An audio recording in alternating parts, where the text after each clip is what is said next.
Bonjour à tous, vous écoutez Votre Santé, Votre Avenir, le magazine Santé de VOA Afrique. À ce micro, je suis Mohamedou Oumfa et Rosine Mounezero est avec moi pour la coprésentation. Bonjour Rosine. Bonjour Mohamedou, bonjour chers auditeurs. Cette semaine, nous parlons de la transmission du VIH par la voie sanguine.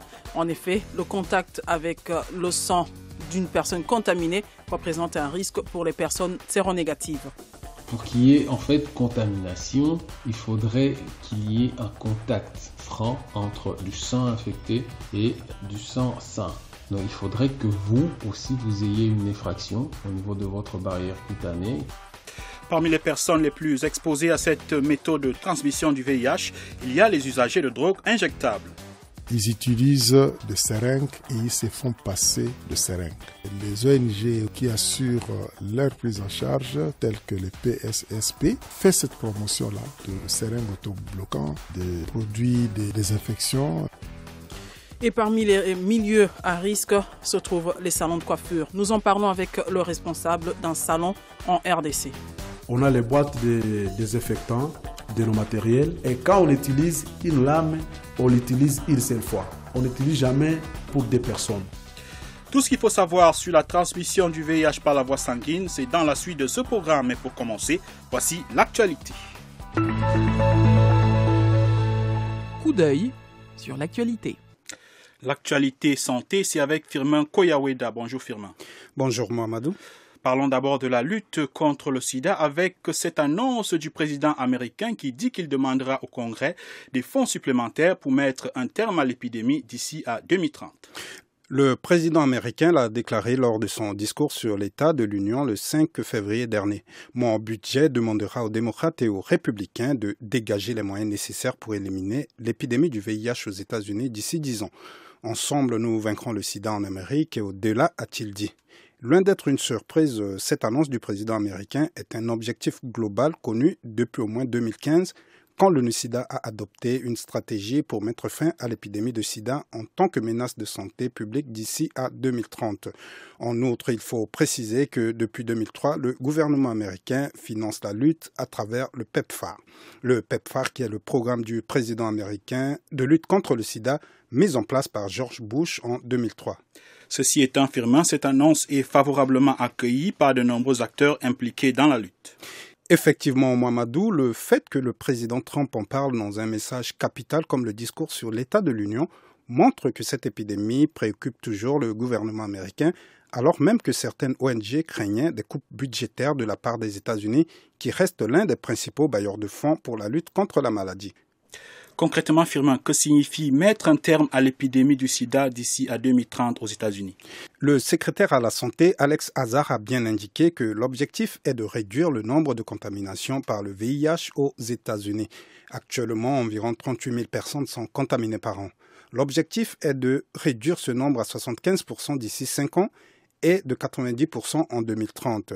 Ce qui est possible et rentre en droite ligne dans les objectifs 90-90-90 de l'ONU-SIDA, qui signifie que 90% des personnes vivantes avec le VIH-SIDA soient dépistées, 90% de ces personnes dépistées soient sous traitement antirétroviral et 90% des personnes traitées, Mohamedou, aient une charge virale indétectable. Pour y parvenir, il faut donc que les gens soient dépistés, mais surtout que la population à risque ait accès à la prophylaxie pré-exposition, un traitement qui consiste pour les personnes qui ne sont pas porteuses du virus à prendre des médicaments avant d'avoir des rapports sexuels avec des personnes à risque. Ceci afin de réduire les risques de contamination, quand bien même l'autre partenaire est porteur du VIH. Est-ce, Firmin, une ambition réaliste? Comment favoriser la lutte contre le sida afin que l'épidémie soit vaincue d'ici 2030? L'ambition est réaliste, mais cet objectif ne sera pas atteint sans une intensification de la lutte dont les populations clés, c'est-à-dire les minorités sexuelles, les travailleurs du sexe, les consommateurs de drogue. Or, ce sont les communautés qui restent difficilement accessibles à cause de la stigmatisation et de la discrimination. Le gouvernement américain admet d'ailleurs que seulement 10% des gens à risque pouvant bénéficier de la prophylaxie pré-exposition prennent effectivement le traitement. Signalons pour finir cette réaction de la Société internationale pour le sida qui indique qu'en plus de voter un budget, le Congrès et le gouvernement doivent examiner de près les législations et les pratiques qui maintiennent ou renforcent la stigmatisation et les injustices sociales et sexuelles chez les populations clés.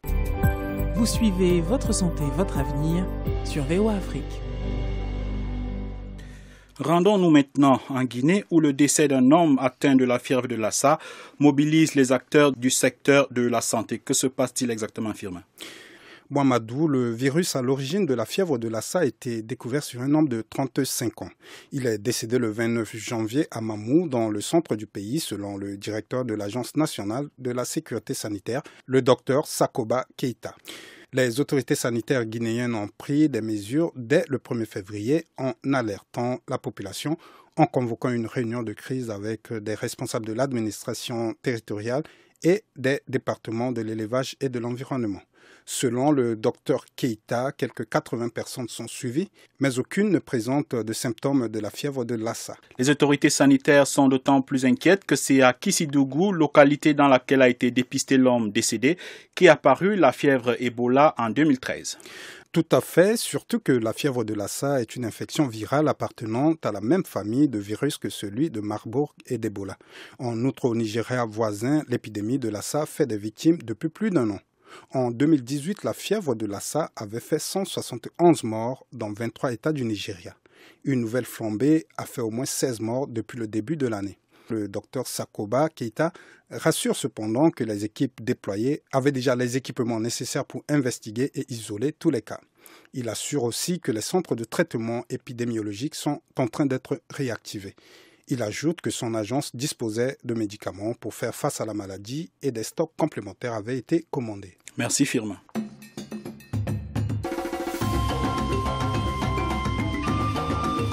Votre santé, votre avenir, l'invité de la semaine.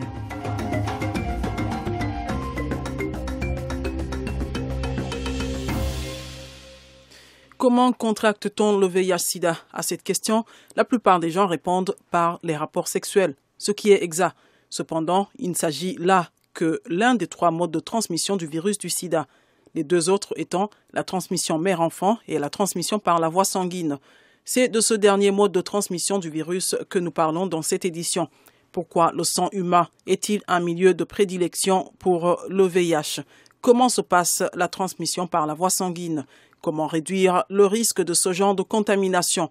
Les réponses à ces questions et à bien d'autres, c'est avec le docteur Arsène Kanenga. Il est médecin à Lubumbashi en RDC. Il est au micro de notre correspondante, Gabrielle Nina. Pourquoi les sangs atteints liquides dans lesquels vit le VIH-Sida? Le sang contient des cellules types dans lesquelles le virus se multiplie. Ce sont des cellules lymphocytaires qui sont des cellules de l'immunité, qui participent en fait à l'immunité de l'organisme.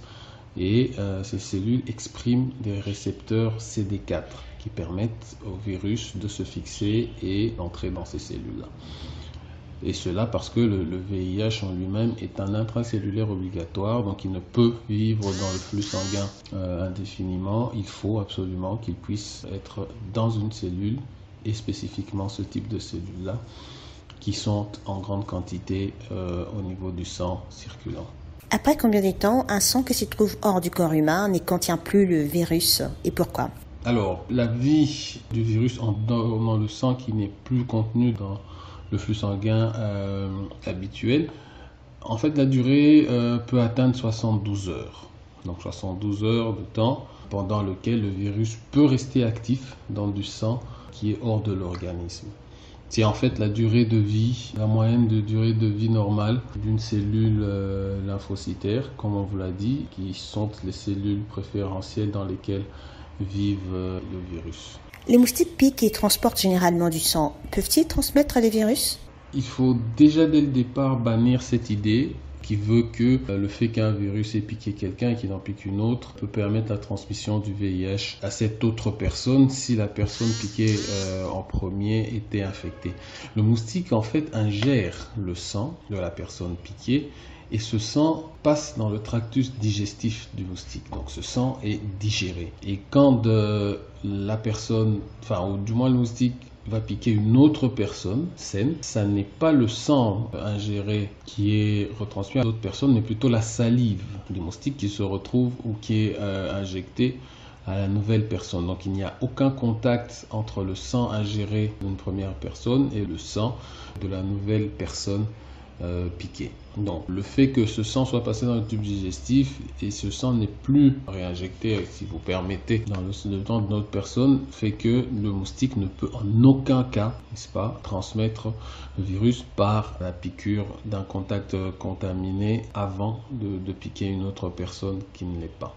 Les sangs de la personne contaminée doit-il être en contact avec le sang de la personne non contaminée pour qu'il y ait transmission du virus? Ou est-ce qu'on peut être contaminé en touchant simplement du sang d'un séropositif? Pour qu'il y ait en fait contamination, il faudrait qu'il y ait un contact franc entre le sang de la personne infectée ou du sang infecté et du sang sain. Donc le fait de toucher le sang d'une personne contaminée ne vous transmet pas nécessairement directement le VIH. Donc il faudrait que vous aussi vous ayez une effraction au niveau de votre barrière cutanée, qui peut être une plaie, une éraflure, qui permette à ce sang contaminé d'entrer en contact avec votre sang. À ce moment-là, la contamination est possible. Encore une fois, j'insiste, elle n'est pas directe, obligatoire, mais elle est possible à ce moment-là. Dans la seule voie reste le contact direct entre le sang contaminé et le sang de la personne jugée saine. On dit de certains séropositifs qu'ils ont une charge virale indétectable. Est-ce que cela signifie qu'il n'y a plus de virus dans le sang de ces personnes? Concernant les mesures de suivi en fait qui sont généralement utilisées, c'est à ce moment-là qu'on parle de charge virale. Alors on la juge indétectable lorsque les différents seuils quantifiés au niveau du sang circulant ne sont plus détectables. Ça veut simplement dire que la quantité de virus circulant au niveau du plasma sanguin, c'est-à-dire dans le flux sanguin, le seuil n'est plus détectable au niveau de toute la batterie d'examens qui peuvent être faits. Cela ne dit pas ou n'exclut pas l'infection par la personne. Donc la personne est bel et bien infectée au VIH, mais la quantité de virus circulant dans son plasma est moindre et tellement basse que les méthodes d'examen faits n'arrivent plus à détecter le seuil de contamination. Donc le virus peut se retrouver au niveau des cellules, que ce soit lymphocytaire, au niveau des ganglions, et très peu dans le sang circulant. À ce moment-là, on parle de charge virale indétectable. Et à ce moment-là, c'est une personne qui a moins de chances, n'est-ce pas? Le terme n'est mal utilisé, peut-être qu'il y a moins de chances de transmettre la maladie à d'autres. Donc c'est une personne qui est moins contaminante qu'une personne qui a une quantité de virus circulant importante au niveau du sang. Donc le risque n'est pas zéro, mais le risque de transmettre la maladie est très diminué au niveau d'une personne qui a une charge virale indétectable. Quelles mesures pouvez-vous conseiller à nos auditeurs pour réduire les risques de transmission du VIH/SIDA par la voie sanguine? Alors les mesures générales, c'est la prévention. Je pourrais les classer en deux catégories selon qu'on est en milieu hospitalier ou dans tout autre milieu de soins, n'est-ce pas, où on entre en contact direct avec le sang des patients contaminés en laboratoire ou en hospitalisation, et selon qu'on est dans la communauté. En milieu purement hospitalier, le port ou l'utilisation obligatoire des gants permet d'arrêter, n'est-ce pas, la chaîne de transmission à ce niveau-là. Dans le port de gants et toute autre batterie de prévention liée au personnel de santé, au personnel affecté, donc les personnes vivant avec des personnes infectées, doivent être mises en œuvre pour éviter la transmission. En général, c'est plus le port des gants qui est le plus indiqué quand on manipule du sang, quand on est en contact avec des patients infectés dans des milieux hospitaliers.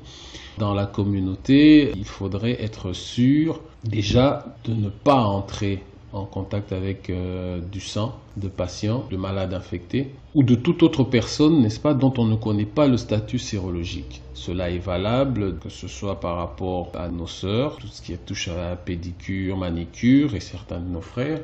Cela est valable au niveau de la coiffure, au niveau des salons de coiffure, l'utilisation de matériel individuel est indiqué. On sait que tout le matériel utilisé pour maquillage, traitement, ongles et tout, que ce soit du matériel individuel et non du matériel qui est utilisé par plusieurs personnes. les salons de coiffure, il est plus recommandé aux personnes d'utiliser leur propre matériel de coiffure ou d'appliquer des mesures de stérilisation bien assez importantes, que ce soit par rapport au liquide désinfectant ou par rapport à d'autres méthodes de rayonnement qui sont utilisées dans certains salons.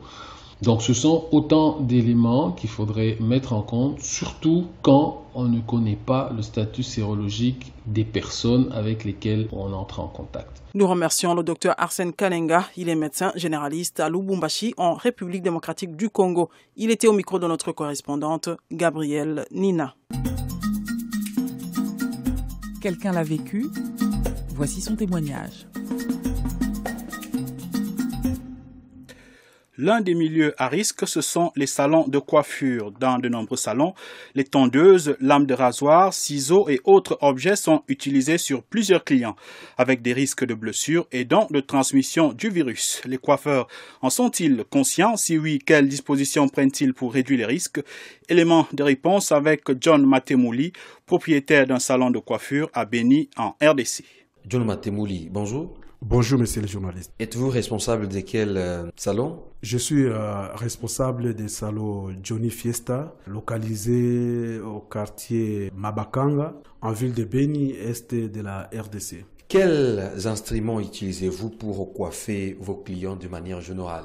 On utilise tous les instruments appropriés aux coiffures de tout genre. On a les tondeuses, les tongs pour la coiffure d'âme, puisque nous faisons la coiffure mixte. Quelles mesures pensez-vous dans votre salon pour éviter la suie de vos instruments par disson? On a les boîtes de désinfectants de nos matériels, afin d'épargner nos clients de toutes contaminations qui peuvent leur survenir pendant l'opération.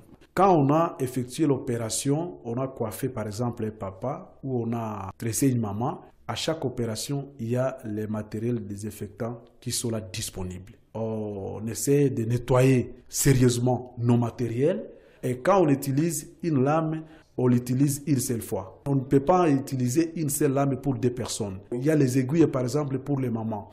Quand on fait le tressage de plantes pour les mamans, on essaie quand même d'utiliser une seule aiguille pour une seule personne. Après l'opération, et nous, on jette l'aiguille dans les poubelles. Et c'est ce qui nous aide quand même aussi à protéger de manière vraiment efficace nos clients. À cela s'ajoute un lavabo de mains que nous avons mis à la disposition de notre mouvement à la porte pour permettre le lavage de mains à l'entrée comme à la sortie dans notre salon. Alors, arrive-t-il que vos clients se blessent pendant que vous les coiffez? Et si cela arrive, que faites-vous? Bon, cela arrive rarement.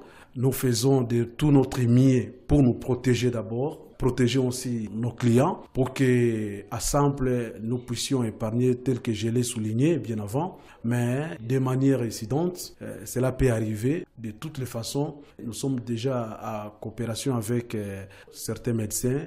À un moment là, quand on arrive à se blesser, on part automatiquement voir les responsables médicaux pour que nous puissions prendre les soins médicaux et faire les contrôles aussi médicaux. Avez-vous entendu parler du VIH-Sida? Que faites-vous pour vous protéger et protéger vos proches contre cette maladie? Bon, la maladie du VIH-Sida, elle existe bel et bien, mais nous faisons de tout notre mieux pour éviter d'être contaminés. Moi, étant qui est responsable des salons, je me suis toujours entretenu avec les coiffeurs qui travaillent. Ils doivent déjà prendre toutes les mesures préventives par rapport à cette maladie. Et la seule façon de se protéger contre cette maladie serait de ne pas se blesser lors de l'opération de coiffure. Et aussi, nous faisons en sorte que nos clients aussi soient aussi quand même sensibilisés. Ce n'est pas seulement à se blesser où on peut avoir cette maladie. Il y a aussi les rapports sexuels qui sont incontrôlés. Il y a plusieurs façons dans lesquelles on peut être contaminé. C'était John Matemouli, propriétaire d'un salon de coiffure à Beni en RDC. Il nous parlait des précautions prises dans son salon pour réduire les risques de transmission des maladies par la voie sanguine. Et parmi les populations à haut risque de contamination du VIH par la voie sanguine, il y a les usagers de drogues injectables. Ceux-ci se partagent souvent les seringues grâce auxquelles ils s'injectent des drogues. Pour venir en aide à cette catégorie de la population, le programme de lutte contre le sida en RDC, en partenariat avec des ONG, fournit des services de désinfection des seringues et de désintoxication. Écoutez les explications du docteur Bosiki Bernard, il est le secrétaire exécutif de ce programme. Dans nos différents plans stratégiques, même l'actuel que nous venons d'élaborer, 2018-2021, c'est une population qui retient notre préoccupation et qui constitue aussi un problème pour nous. Parce que c'est une population qui alimente l'épidémie. Même si nous ne maîtrisons pas l'ampleur ou disons le nombre de personnes qui utilisent des drogues injectables, nous les recherchons activement pour mener des actions de la riposte au sida. Est-ce qu'au PNMLS, il existe des programmes qui concernent les usagers de drogue vivant avec le VIH? Et peut-on avoir une idée de ce qui a déjà été fait en rapport avec cette population? Bien, dans le programme, il y a plusieurs ministères qui ciblent aussi les populations clés, notamment le ministère de la Justice, le ministère de la Santé.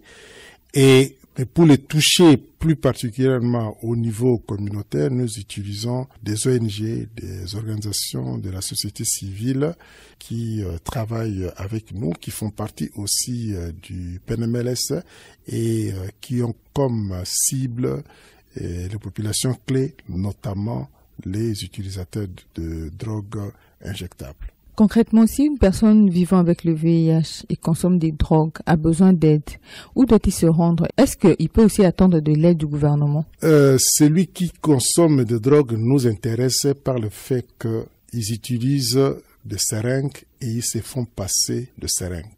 Et nous les accompagnons, où le programme fait la promotion d'utilisation des seringues autobloquants. Et les ONG ou les structures qui assurent leur prise en charge, telles que le PSSP, qui est ici à Kinshasa, qui mène des activités aussi dans d'autres provinces, ainsi que d'autres ONG. Cela fait cette promotion-là de seringues autobloquants, de produits de désinfection, notamment l'alcool et tout ça. Et même organise aussi des séances de désintoxication en proposant des produits antabis pour arrêter la consommation de drogue. Et il y a aussi des centres conviviaux pour ces gens-là où ils peuvent apprendre comment être consommateurs sans présenter des risques de contamination ou de propagation des VIH. À Kinshasa, le centre fonctionne très bien avec l'ONG PSSP. Et donc, ça évolue. Nous avons des services spécialisés pour cela. Nous remercions le docteur Bosiki Bernard. Il est le secrétaire exécutif du programme de lutte contre le sida en RDC. Il était au micro de notre correspondante Béro Matanda. VOA Afrique, votre santé, votre avenir. Votre santé, votre avenir, un magazine sur votre bien-être. Vous avez des questions sur votre santé, vous voulez prévenir vos maladies, les soigner à temps.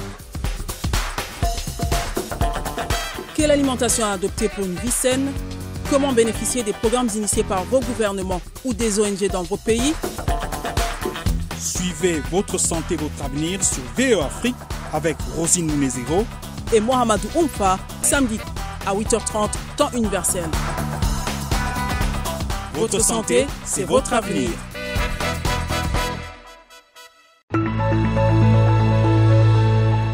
Bonjour docteur, je m'appelle Enoch Yemba Enoch, j'ai 23 ans. J'aimerais juste poser une question par rapport aux bienfaits et aux méfaits de compléments nutritifs.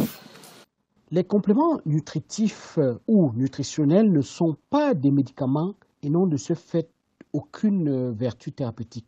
Ce sont des sources concentrées de nutriments, des vitamines, des sels minéraux ou d'autres substances qui ont un effet nutritionnel ou physiologique sur notre organisme.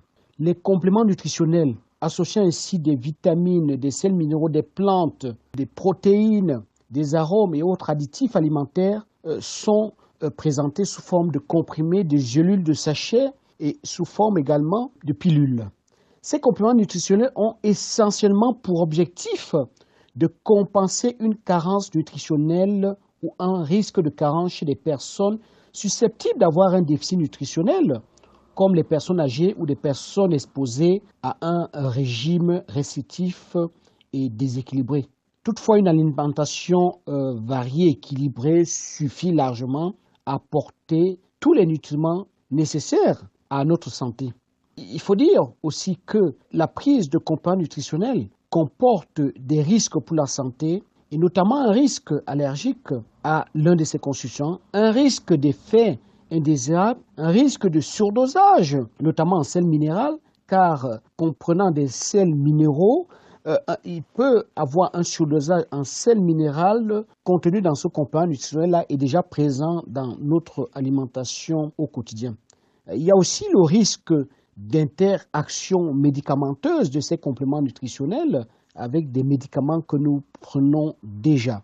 C'est pour cette raison que moi, j'invite vraiment les uns et les autres qui sont amenés à prendre ces compléments nutritionnels de ne pas le faire de façon prolongée ou de façon répétée et surtout de s'entourer d'un conseil médical avant de les consommer. Voilà la réponse que je peux apporter à cette question sur les compléments nutritionnels. Bonjour docteur, je suis Ornélie Moulamba de Beni en République démocratique du Congo. Dans nombreuses familles, souvent en Afrique, l'on observe une différence dans la ressemblance des enfants sur le plan physionomique. Tantôt l'enfant ressemble à la maman, tantôt au papa. Qu'est-ce qui est souvent à la base de cette différence? Ce que je peux répondre est que la différence physionomique que l'on observe chez les enfants d'une même famille, d'un même couple, est essentiellement liée au fait que, en dehors des vrais jumeaux, à savoir des jumeaux monozygotes, les enfants, bien qu'étant issus d'une même famille, d'un même père ou d'une même mère, ne reçoivent pas forcément le même patrimoine génétique de leurs parents.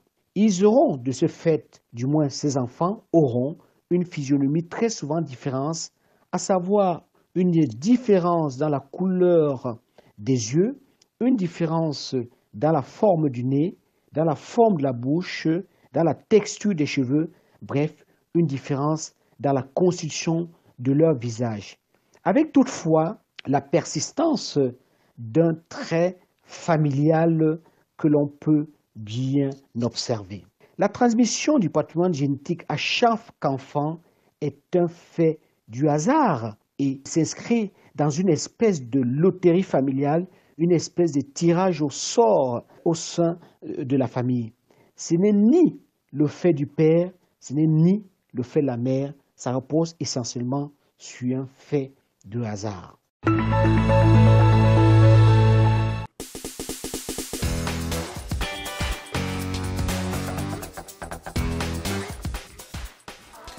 Et c'est ici que prend fin votre santé, votre avenir. Cette édition était consacrée à la transmission du VIH par la voie sanguine, un mode de contamination souvent signalé chez les usagers de drogues injectables et autres personnes qui utilisent en commun les objets tranchants. Pour en parler, nous avons reçu comme invité le docteur Arsène Kalenga, médecin généraliste à Lubumbashi en RDC. Il nous a expliqué les précautions à prendre pour réduire les risques de transmission par la voie sanguine. Nous avons écouté le témoignage de John Matemouli, gérant d'un salon de coiffure à Beni en RDC. Il nous a parlé des mesures de prévention appliquées dans son salon. Nous avons aussi écouté le docteur Osiki Bernard, secrétaire exécutif du programme de lutte contre le sida en RDC. Il nous a parlé des initiatives de soutien aux usagers de drogues injectables qui ont tendance à se partager les seringues. Nous leur remercions d'avoir participé à cette édition. Nous remercions également Firmin Koyaoueda qui était là avec nous pour vous présenter les événements qui font l'actualité santé. Un grand merci à nos différents correspondants en RDC, Gabriel Nina à Lubumbashi, Béro Matanda à Kinshasa et Erika Smouissi à Beni qui ont aidé à la préparation de cette édition. Une édition réalisée avec le concours de Tchèque Thiero et de Carl Stalin qui était à la console. À la présentation, vous étiez avec Rosine Mounezero et j'étais en compagnie de Mohamedou Oumfa. Continuez à écouter VOA Afrique et n'oubliez surtout pas de prendre soin de votre santé, car votre santé, c'est votre avenir. À très bientôt. C'était Votre santé, votre avenir, une production de VOA Afrique. Pour vos commentaires, vos questions ou vos témoignages, retrouvez-nous sur voaafrique.com ou sur notre page Facebook VOA Afrique.